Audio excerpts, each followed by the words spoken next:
Xotira bu inson qalbining eng nozik va eng muqaddas gavharidir.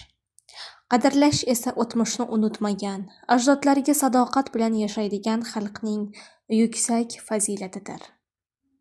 9-may Xotira va qadrlash kuni munosabati bilan yaratilgan ushbu videolavha orqali yurtimiz tinchligi, xalqimiz osoyishtaligi va bugungi kunlar uchun jonini fido qilgan insonlar xotirasiga bag'ishlanadi.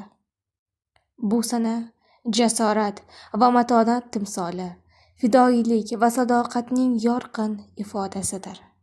Vatan ravnaqi yo'lida xizmat qilgan insonlarning ezgu nomi, mardligi va sabr-bardoshi qalblarimizda abadiy yashaydi.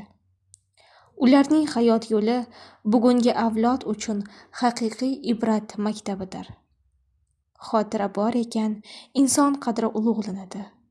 O'tmish unutilmaydi va kelajak yanada mustahkam bo'ladi. Ularning porloq xotirasi doimo qalbimizda abadiy yashaydi. Serzarda zamonlar o'tdilar qator, o'tdilar yillar u oylar rang-barang. Moziydan bugunga yetmasdi ovoz, bo'lmaganda xalqim sening xotirang. Sen o'zing naqsh etding hayot qissasin, sen o'zing uni aylading bayon, olis bobolaring bosgan har izin, o'zing avlodlarga etding namoyon.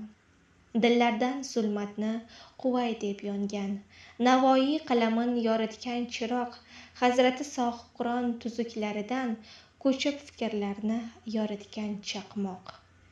Ona Tumarisning shonli qismati, Jaloliddin tig'i tortganda tarang, bizning yurakkacha balki yetmasdi, bo'lmaganda xalqim sening xotirang.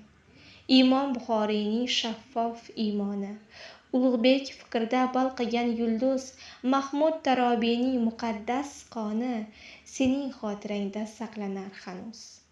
Shu bois nomingni yo'q etay deya yovlarning xotirang buzmoqchi bo'ldi. Yolg'on u tuhmatlar uydurma ila tarixing qaytadan tuzmoqchi bo'ldi. Seni johil dedi, savodsiz dedi, aldamoqchi bo'lib butun dunyoni, dunyo bilar edi, unga sen berding buyuk Xorazmiyu ulug' Sinoni. Istiqlol bayrog'i yuksaldi baland, yana nasib bo'ldi ozod istiqbol. 3000 yillik ko'hna tarixning ham bag'ringga qaytardi shonli istiqlol.